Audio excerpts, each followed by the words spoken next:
tēnā koutou katoa. You're with Arrow FM. I'm Chris, and this is the Political Pulse. This is our weekly program where we have a look at what's going on in politics and policy, try and make some sense of it, and essentially take the political pulse. So, an awful lot's been going on, hasn't it? So, on the COVID side of things, we're in level 2 here in Masterton. So, a few things changing. Lots of those, I think they're QR signs, where you have the app on your phone, and I hope everyone's got the app downloaded. I think I'm allowed to say that. It's a public service announcement. Get the app downloaded, and when you go to the shop or you go anywhere else, have a look for their little sign and then turn it on and snap it. And if that can't be done, then sign in. So, let's keep safe. Let's keep everyone else safe. And, a shout out, I guess, to our family, friends, colleagues, folk in Auckland. They're doing it a bit tougher because they're in level 3. We've got a cluster up there, and we've got thousands probably of public servants, people in our hospitals, people in our labs, people in the pop-up testing facilities, working 24/7, trying to get a handle just on the perimeter of this cluster that we've got out there, and doing the sort of genome sequencing testing to try and get some idea of where this has come from. How did it appear? And at the same time, we've got people, again, the experts, the specialists saying there is a possibility that we may not know where this came from. They're testing everything, but there's a possibility, and we may have to live with that. The objective, obviously, is to get a sense of the perimeter and then start to see those numbers coming down so that we contain it. So, it's another challenge. Maybe this is the second wave that they talked about. We can only hope there's not a third, fourth and fifth wave, but who knows what the future holds. But certainly, we had our 102 days, and we were right to celebrate that. But now it's a different kind of scene, a different set of challenges, and that has implications for the people who are making decisions, who are politicians and public servants advising them. And so today we're going to interview Professor Richard Shaw, who's been on the program before, and we're going to talk a bit about what's been going on, and we're going to talk a bit about the decision that the Prime Minister made to defer the date of the election and what may have been, what were the considerations that she had to weigh up in making, that kind of decision.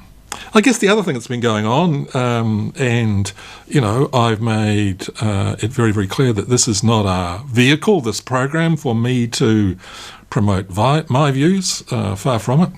It's a vehicle to kind of access people, have conversations with them, debate, discuss. But I do have a view on some things, and I can legitimately, I think, have a view on what's going on overseas. And we saw the incredible sight yesterday of, the events in New Zealand surfacing in the context of US politics, and with the United States President Donald Trump. Now, we know that in the United States, they're battling the highest recorded coronavirus cases numbers in the world. And the president got off, his plane, his aircraft, and he was in a place apparently called Mankato, Minnesota. And this is what he said. He said, "You see what's going on in New Zealand. They beat it. They beat it. It was like front page news. They beat it because they wanted to show me something. Because they wanted to show me something. The problem," he went on to say, "is there's a big surge in New Zealand. It's hysterical. We don't want that."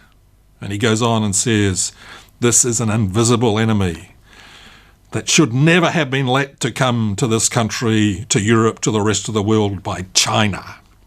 Just remember it." he said. So he's continuing with this sort of demonising of China and talking about it as the Chinese disease. But it's quite remarkable that the President of the United States feels that while we were here dealing with the coronavirus, dealing with COVID, what were we thinking was the purpose of it? Well, probably we were thinking this is a public health issue. We need to get on top of it for public health reasons. We don't want our citizens, our friends, our relatives, our whānau, the community falling ill. We don't want pressure on our health system. We certainly don't want levels such that the pressure on the health system means that we've got people in ICUs, and we certainly don't want people dying from this. That's one of the reasons why we rejected the so-called Swedish approach. And we were probably motivated by the desire to get the economy as quickly as possible back to some level of normality. And if you think back to when we were at level 1, sure, there were things that weren't happening in the tourism sector, although domestically we were giving it a really good nudge. But we were seeing that kind of level of economic activity that was such that we weren't suffering in the same way that other countries have locked down. So we thought we were doing it for public health reasons, and we thought we were doing it to get the economy going again, to keep people in work, to keep businesses viable, to keep small businesses viable. But no, we were doing it to show up the President of the United States. We were doing it to show up the self-absorbed, narcissistic person who, for reasons best known to others, is leading the United States of America. Well, I'll just simply kind of leave it at that. And I think we should probably dismiss it, and we should probably just once again rehearse why it is that we, the team of 5 million, are doing what it is we're doing. And that is, again, for public health reasons, primarily. And it is, again, for reasons relating to the economy, to try and buttress our economy, to try and put those shock absorbers in place, to try and keep people attached to their employers in the labour market, to put out those wage subsidy schemes, to look at the banks to actually provide for mortgage deferral and all those other kinds of things. Anyway, that's just by way of intro, and I've allowed myself just the tiniest hint of a little bit of not a rave, but just to articulate the kind of feeling I had when I saw the President of the United States, past presidents, people of status and stature, whatever, whether Republican or Democrat, Kennedy, Eisenhower, Clinton with all his faults, Barack Obama, and now this. Anyway, music. Time for music. And time for the Phoenix Foundation. Phoenix Foundation recently, I think maybe, was it the 10th or 20th anniversary of their album Buffalo? They've put out a new song and a new official music video to go with it. And this has a rather sort of strange title, and it's a kind of interesting video as well. So this is the Phoenix Foundation, and this is Hounds of Hell.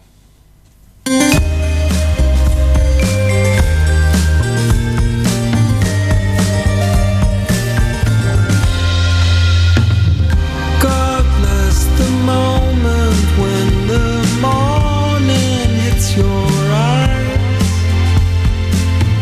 We'll be together when the boiling oceans rise. You won't be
and all going well, we should have Professor Richard Shaw on the line. Are you there, Richard?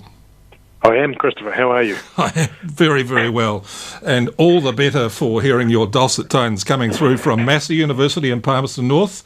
And Richard has been kind enough to join us before on the program, and is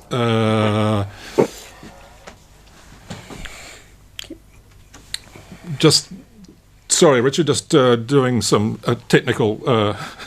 I just missed a switch there. But anyway, okay. So Richard's joined us on the program before and has been kind enough to come back today. Richard, interesting times politically in Aotearoa, New Zealand.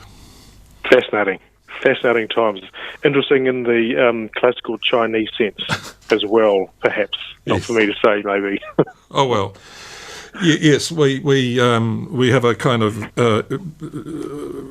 guidance here that we stay away from sort of editorialising too much, although I must say I started the program by editorialising about President Donald Trump's comments yesterday on what was going on in New Zealand.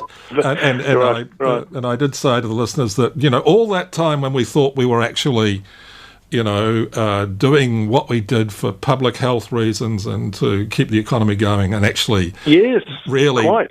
The reason for it fundamentally was just to sort of poke Donald Trump. Anyway, and why did we not know that at the time? I don't know. It's one of those where you need to line up the facts and then sort of say, now make a sense of that. Is this just a coincidence? Anyway, I feel like editorialising on that one as well, Christopher, and I'll stay away from it. Okay. Hey, can we start with the Constitution of Aotearoa, New Zealand? Now, for listeners, please don't turn off. It's not dry. It's actually fascinating. I find it fascinating, and I know that you find it fascinating. It's really interesting, in fact. Yeah. And although it's not something generally you find people sort of, chewing the fat on over a pint or a latte or whatever, but. So I don't know. We do that in Palmerston North. Well, yeah, it is. It's another one of the attractions of Palmerston North. If you want to sit down and have a good coffee and a chat about the Constitution, Palmerston North is the place to go to. And we could even be more specific than that, but we won't be. We won't be at this point in time. Now, I guess, Richard, without getting under the weeds too much about the Constitution, we know that our arrangements here are a little bit different. We're in a very, very small club. But I wanted to go for this notion of, the distinction between head of government and head of state. So who heads the New Zealand government and who's the New Zealand head of state? Prime Minister is the head of government in this country, and the Queen and Right of New Zealand is the head of state. So we've split those positions apart. You talked about Donald Trump earlier on. In the American context and in many other presidential contexts, the president is both the head of state and the head of government. So those two roles are combined in a single person. In constitutions like ours, which we classically refer to as a Westminster Constitution for historical reasons, we split those roles. So Jacinda Ardern is the head of the government, and the Queen and Right of New Zealand is the head of state, and she delegates her authorities to the Governor-General. Okay. So let's look at the role of the Governor-General then. So for folk who know Wellington, you're coming from the airport, you go through the Mount Vic Tunnel and you turn left. There's that wonderful cricket venue, the Basin Reserve there, and just after you've turned left, you see the gates to the Governor-General's house, and it's a rather grand house. But let's not talk about where the Governor-General lives. Let's talk about the powers of the Governor-General. So, I mean, in one sense, it's not to ask why we have a Governor-General, but what authority does the Governor-General have in our system of government? She's got really quite considerable authority, reserve powers and prerogatives and so on, which are wrapped up in different instruments. The critical thing for us, though, is that she exercises those powers on the advice of the government of the day. The government of the day has the democratic mandate that comes through an election, and for that reason, historically, conventionally, but it is only a convention in countries like ours, those extensive powers of the Governor-General to dissolve a parliament, to call an election, to swear ministers in, to dismiss ministers, they're exercised on the advice of the democratically formed government of the day. In other words, when the Prime Minister, Jacinda Ardern, calls for the dissolution of the House, the triggering of the election through the delivery of what's called the writ, she won't be exercising the powers of the Prime Minister. She will be inviting the Governor-General as the head of state's representative to trigger those powers. But the Governor-General, as the Queen's head of state, will always act on the advice of the Prime Minister and her ministers, or his ministers, depending on the case. That's what's often called not the prime directive of Star Wars, but it's the prime constitutional prerogative or constitutional convention in this country. Right, so that's the core prime convention. So to put it in sort of popular terms, in one sense, the Governor-General, it's kind of almost automatic. If the Governor-General receives advice from the Prime Minister and the Governor-General is confident that the Prime Minister enjoys a majority in the Parliament, then he or she acts on that advice. Yep. It's sort of automatic? Yes, but it isn't, and we may want to talk about the letter that the Deputy Prime Minister recently penned. Yeah, I was going to get to that, yeah. Yeah. It's automatic insofar as it's an established political practice, but it is not codified in jurisprudence. It's not codified in statute law.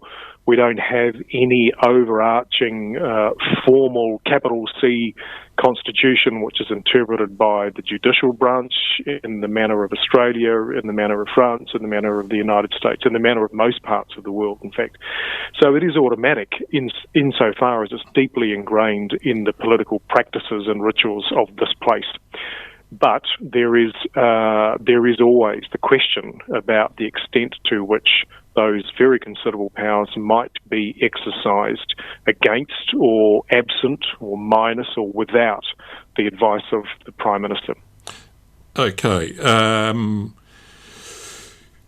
Is it fair to say it's the case that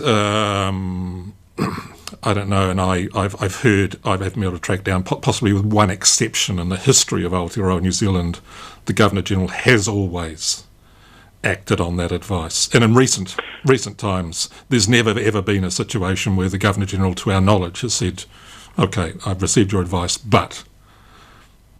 No, there hasn't been. I can't. I would have to go back.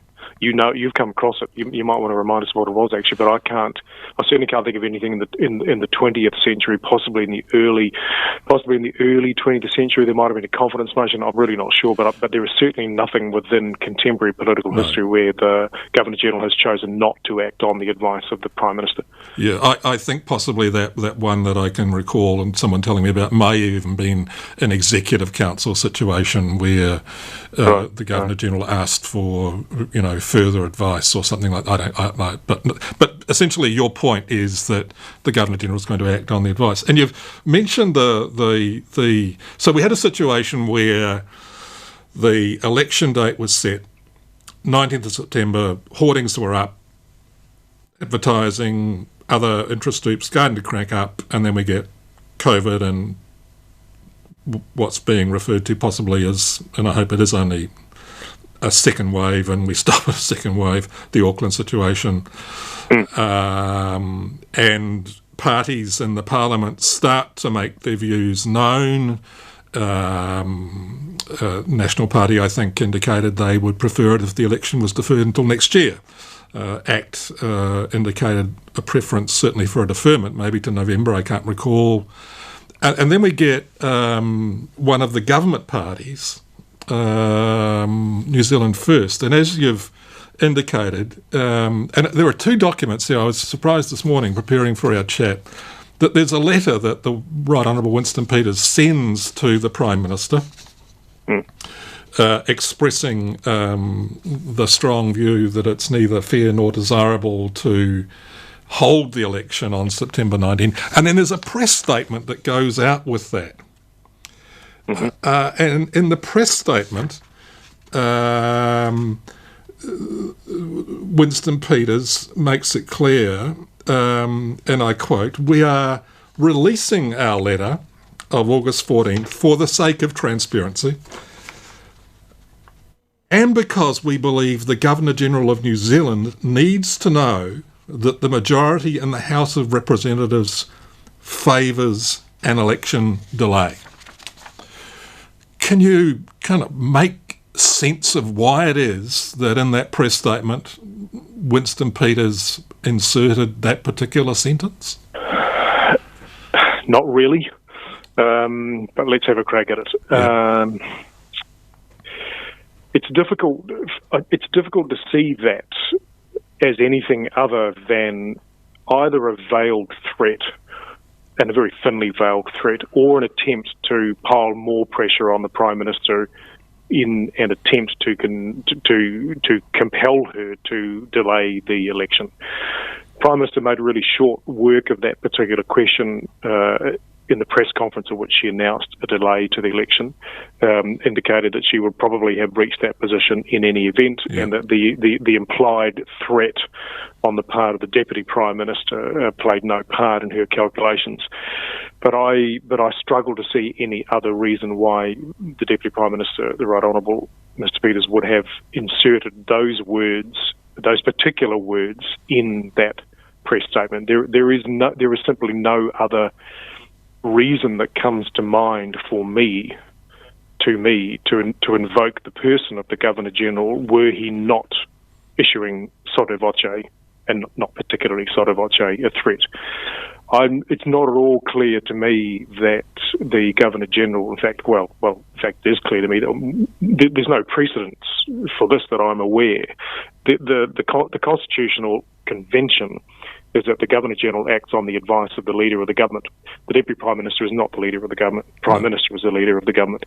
And so there is no, I don't believe that there was any proximate threat that anything would in fact come from this, because he is not the Leader of the Government. He is simply the Deputy Prime Minister. Yeah. But in answer to your question, I genuinely cannot imagine any reason other than an attempt to exercise leverage and put pressure on the Prime Minister that he inserted that particular phrase in his press release. Yeah, as you say, the Prime Minister made it clear that she'd made her decision and she'd consulted with all the leaders of all the political parties represented in the Parliament. I found it interesting that she also consulted with the peak organisations representing business and labour, Business New Zealand and the New Zealand Council of Trade Unions. So I found that particularly interesting in terms of who she wanted to kind of touch base with. So she made a decision. If we run a scenario, though, and let's say the scenario is a sort of hypothetical, I guess it is now, Richard. So let's say, and remote, but she says, okay, no, it's 19th of September, but I'm recalling Parliament.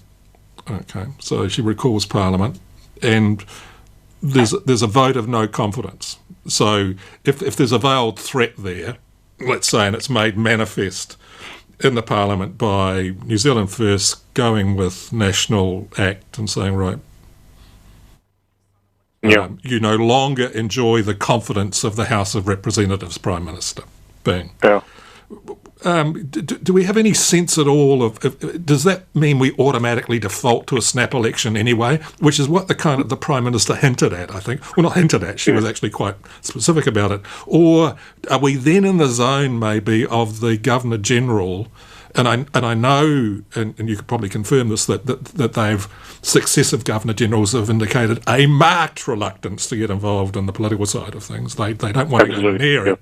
But would there have been, say, an option then to say, well, is there any other grouping of parties that commands a majority in the Parliament? Or would we have gone to that election? No, we wouldn't necessarily have gone to an election at all. That is one alternative. It's for the Governor-General to determine on the basis of conversations with the parliamentary under I hesitate to use the word normal, but under more conventional circumstances, if a government loses a formal confidence motion, and parenthetically it's not clear to me whether or not parliamentary procedure would enable this to be couched as a formal confidence motion. But let's assume that standing orders did permit for that. I can't imagine that Winston Peters would have tabled it. It would have come from the National Party perhaps, or the ACT Party. But if Peters had triggered what would essentially have been, in my view, a constitutional crisis from within government, which would have been quite extraordinary in its own respect, there is a range of positions that the Governor-General could take. And possibly the first of those would have been to look for a government in waiting or an alternative government from within the existing Parliament, rather than dissolving the Parliament, calling a snap election, forming a new Parliament and then a new government. She may well have looked at the disposition of parties within the present Parliament, the 45th Parliament or the 52nd Parliament, and said, okay, is there a government here that could take us through to the natural termination of this Parliament, which would have been the 21st of December. And it's entirely possible, it's hypothetical, that the National Party and the ACT Party and New Zealand First could have joined forces at that point. Politically, I find that absolutely unthinkable. Winston Peters is struggling in the polls at the moment. He's well below the waterline. I cannot imagine that would have done his party's chances of hitting either 5% or taking Northland any good at all, particularly given the most recent polling, and now it's several weeks old now, so things may have shifted, but the current polling that suggests that the Prime Minister is popular, the government is both popular and trusted. Again, that may have shifted in the last couple of weeks, the dials on those ones. But I can't imagine that Peters would have seen any political gain from going through with it. But to your question, the first port of call in normal circumstances is to look for an alternative government from within the configuration of the existing Parliament. And that may have been. I don't know. Look, we just gave me this. It's speculative, right? Yeah. My sense is that the Governor-General had her hand been forced, and I think she would have been pretty pissed off about this. Yes. And so would the Queen have been highly pissed off to be put in that particular situation. I think she probably would have forced an election. But I'm in absolutely no position to do anything other than speculate on that. But it would not necessarily have led to a snap election. No. That's really helpful. Yeah, I mean, I think even Peters at one stage mentioned in the context of when he was asked, well, why? And it was standing out there, kind of why put that sentence into your press statement, that he made mutterings about Australia in November 1975 and the sacking of the. There's no comparison. There is absolutely no comparison. Yeah. So, but and that's that could be the subject of another conversation. I may or may not have mentioned that the paperwork relating to, or the official correspondence between the palace and the Governor-General of the time, Sir John Kerr, has recently been released, and it makes for a fascinating read for anybody who has an interest in the role of the Governor-General, the relationship between the Governor-General and the Palace, and how the Governor-General sort of keeps the Palace informed as to what's going on within the colony. Yeah. So okay. So just in terms of the going forward, Richard, it's now October 17. You've indicated that absent polling, and I don't know when the next polls are due out, we don't know what effect the events of the last week or so have had in terms of the standing of parties. You've indicated that in your assessment you are doubtful that this has done much to enhance the prospects for New Zealand First. What about for the other parties going forward at this stage? What's your gut reaction in terms of how people are travelling and what we might be looking at? I think if we go back to the let's say the 24, maybe 48 hours after the Prime Minister announced the delay in the election. My sense is that if there were polls in the field at that particular time, there would have been an uptick in support for the Prime Minister and the preferred PM standings, possibly an uptick on the question that says, to what extent do you trust the government's management of COVID, possibly an uptick in the Labour Party standings. The sense I have, and it's entirely anecdotal and based upon the usual sort of informal sources that we have, absent formal polling data, was that people felt that it was a reasonable decision, it was a sensible decision, it took account of circumstances in Auckland in particular and the rest of the country, and she seemed to come out of that having acted in a way which was consistent with her conduct and that of her administration through the better part of this pandemic. I'm a little less sure that would be the case if a poll were taken today. It just seems to me that there's been a shift in tone. The deputy leader of the National Party's equivocations and slightly strange and mystical comments around the things that are interesting, I think, has played into that. He's since walked back those comments and then doubled down again. I think the leader of the opposition's constant drawing of attention to what she describes as systemic failures, which I understand, as of yesterday, include the failure of some small businesses to include QR codes on their front doors, and I think also some of the victim shaming that was doing social media rounds yesterday. The family in Auckland, some of that stuff is shifting the outbreak of new and as yet unexplained cases in Auckland. So I'm not sure necessarily that if there even had been a bounce in the polls, it would still any longer apply. I don't have a sense that people feel that the government is unravelling or the government's control of these things is unravelling, but there is a shift in the atmosphere, I think. You can think of at least two ways, and there will be more in which this could go. Support could drain away from the Labour Party towards the National Party, perhaps towards New Zealand First, particularly if it appears that there have in fact been gross negligence at the border. On the other hand, I can also see a scenario, I think it's probably a slightly less likely scenario, in which the administration continues to act with a high degree of competence, particularly compared with administrations in virtually every other part of the world with which we typically compare ourselves. And in fact, it comes out of this stronger than it was heading in. But that is all based upon sort of hearsay and gut and sense and reading feeds and listening to people and eavesdropping on conversations in cafes and restaurants and out on the street and so on.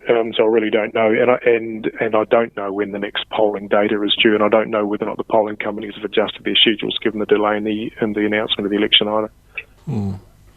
The Electoral Commission indicated that they were confident they could run the election administratively, as it were, under lockdown level 2.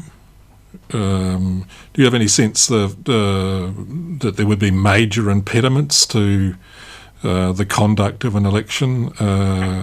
If we were constrained in some ways in terms of social distancing or No, I have precisely zero concerns about that, providing it's level 2. If it's a large area which is under level 3, which is the current case, then it becomes more problematic. But hypothetical, the entire country is under level 2 on the 16th of October, then there's no issue as far as the conduct of the election is concerned. And one of the reasons why there wouldn't be an issue is because at least half and possibly more of us would already have voted by then. So election days these days are not like the ones we used to have back in the 80s and 70s and 60s and 50s, where the entire country would turn out on the day. In 2017, slightly fewer than 50% of all people who voted in that election had voted in advance, either from overseas or from within the Rohe. So, and you would expect that would be a higher percentage this year. So there will be plenty of advance voting. The polling booths won't be overrun by people, and there will be 2 million pens, but you'd bring your own, and there will be social distancing provisions required and so on. The Electoral Commission can also quite significantly ramp up its capacity to deal with postal voting. At the moment, you can make a case for postal voting, particularly if you're disabled or unable to get to a polling booth, and Alyssa, you're right, the Chief Officer has made it clear that capacity can be increased very significantly. So providing it is level 2 or below, there is absolutely no threat, no risk to the free, fair, healthy conduct of the election at all. Okay, and we have the added benefit, of course, of the fact that the postal system is not run by a political appointee. Ours actually works, and we haven't had people taking mail sorting machines away or knocking overtime off. Yes, that's extraordinary. Okay. Yeah. And one last thing before I let you go, and I'm grateful for your time, and that's the sort of Ashley Bloomfield situation. So it's very clear, as you say, that the line of attack, and having observed question time in the House yesterday, is that the government has failed, ministers have failed, there has been systemic failure at the border, although my understanding is there is still no evidence, in fact, that the cluster that we're seeing necessarily came, that it wasn't a function of a systemic failure at the border by someone not doing something or something. So we've got that going on, and we've got ministers saying that some time ago they indicated that in fact they wanted the staff who are working in these facilities to be tested. And we've got indications, in fact, that there may have been, an element of kind of dissonance of messages not getting picked up. So this goes to the relationship, I guess, between ministers and senior public servants. And it's a little bit more difficult in the current context, given that we've had the sort of deification almost of Ashley Bloomfield and a level of kind of defence. And I see on social media voices from the left saying, actually, no, don't come to his defence.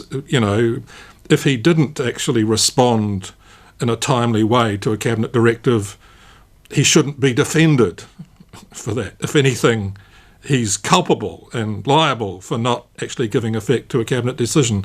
Do you think that what's going on at the moment, there's any risk of a kind of wedge coming in there between ministers and these senior advisors? I think there is. Because the circumstances are utterly unprecedented, and so we're feeling our way through in this respect. We have well-established principles and conventions and standards of conduct in the relationship between an elected minister and appointed official is fairly clearly laid out in various places, and you know as much about that as anybody else in the country. Classically, the informal terms, the minister is responsible, setting a policy trajectory in the context of collective cabinet responsibility, and then it's for officials to implement those decisions. In the real world that everybody has always inhabited, that line is not so clearly drawn. It's more blurred now than I can recall it in any other specific case study. But I think it is the case that questions of administration, the doing of stuff, fall primarily to the officials tasked with that. It happens to be an extraordinarily complex and fast-moving environment. And I think one of the challenges for me is that unless you are of the view that it is possible or desirable to hermetically seal every single human who transacts business at a border, unless you feel that it is desirable to shut the border completely and to keep New Zealand citizens out of the country, then you inevitably have an element of risk, and you have something that is not perfectly controllable. So my own view is that some of the calls for accountability are a little overblown, a little hysterical perhaps, a little instrumental and opportunistic.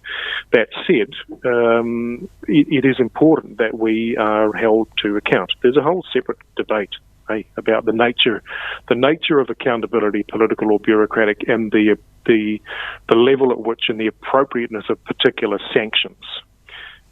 I've not heard a significant groundswell of calls for Ashley Bloomfield to be replaced for all kinds of reasons, including the sort of sanctification that's gone on, and neither would I think that would be in any sense an intelligent thing to do at this particular juncture. There are ways in which accountability can be exercised that fall well short of sacking somebody. The most obvious one is you accept that you are responsible for a thing, and your accountability is made manifest in the fact that you fix the problem. So I'm just a little concerned about the prospect for the level of public debate to dissolve into calls for people's heads to roll at a time when it would be extraordinarily unhelpful and dangerous for that to happen. Yes, indeed, and it is the case that these senior officials, including Ashley Bloomfield, are not in a position to engage in a political debate, and so one feels some sympathy for them facing these press conferences with journalists who have a disposition towards asking the kind of gotcha questions, and someone who's not in the business of engaging in the political fray having to navigate his way around that. It does seem, it comes down to possibly at the end of the day interpretations of decisions which were other than the crafters of those decisions might have wished. Who knows, they may need to give some thought to how it is they actually craft cabinet minutes so that the nature of the decision is crystal clear. The other thing I think, just reflecting on what you've said, is that that last question of yours and your comment in particular raises or points to the absolute impossibility of defining what is currently going on in this country as simply a kind of a technical public health issue. Yes. You cannot take the politics out of it. And one of the things that's been interesting for me to observe is the change, the tacit or latent change in the position taken by the leader of the opposition, who 10 or 15 days ago was calling for the Prime Minister to vacate the stage and to stop using it as a de facto campaign platform.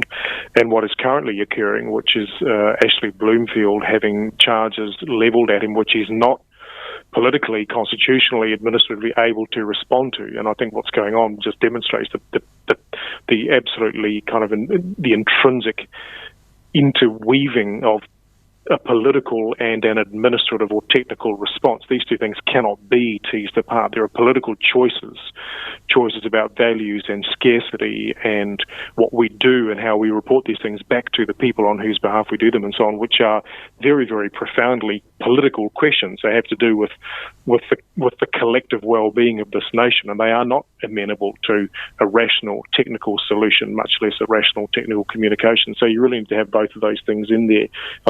My sense is that particularly some in the fourth estate, lose sight of that and go in search of the gotcha moment. And it worries me a bit, the feeding frenzy that some members of the media can engage in, and that's before we talk about social media, is unhelpful. It's a distraction. You can have grown-up conversations, appropriate conversations around responsibility and accountability without defaulting to a search for a gotcha moment. I don't think we need that particularly at the moment. Absolutely. Hey, Richard, you've been generous with your time, and thank you so much. We've traversed a fair bit of territory today. The canvas has been a rather expansive one, everything from the Constitution through to decisions around the shifting of election dates, the role of the Governor-General, reserve powers, COVID, and the politics. So thank you so much for your contribution. My pleasure, mate. Thanks again. Appreciate the opportunity to chew the fat about these things. And for listeners out there, don't forget, if you want a really, really good conversation about the Constitution, Palmerston North's the place to go. Who knew, eh? It's a hidden jewel. It's a hidden jewel, and if you're really lucky, in the background, the Phoenix Foundation will be playing as well. Yeah. Good to talk with you. Right. Thank you, mate. Take care. Okay, so that was Professor Richard Shaw of Massey University. Richard's the author of a number of op-eds from time to time. You'll see him coming up in the print media and occasionally interviewed by broadcast media as well. So I hope you've enjoyed that and found it interesting, useful, wide-ranging, but some fairly important issues there. So that's the political pulse for today. I hope your pulse is firm, stable. I hope that the levels of anxiety are moderated I hope that, setting aside politics, this notion of a team of 5 million is a good one. So let's continue to do our part. Let's be well. Let's be careful, and let's be kind and considerate. So that's me for this week. Ka kite anō.